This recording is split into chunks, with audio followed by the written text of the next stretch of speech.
जारी की है। नासा की ओर से लिखा गया है कि अभी तक हम ये मान रहे थे कि अंतरिक्ष खाली है। इसी वजह से सोशल मीडिया पर अलग ही बहस छिड़ गई।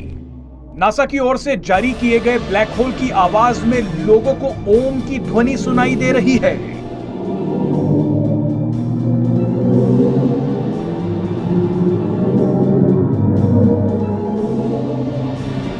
कई लोगों ने नासा के वीडियो को रीट्वीट करते हुए लिखा है कि अंतरिक्ष में ओम की आवाज गूंजती है।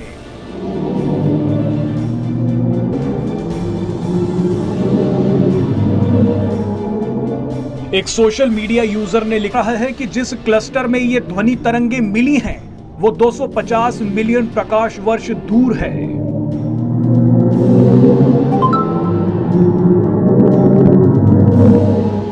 आपको बता दें कि साल 2003 में ब्लैक होल को पहली बार ध्वनि से जोड़ा गया था।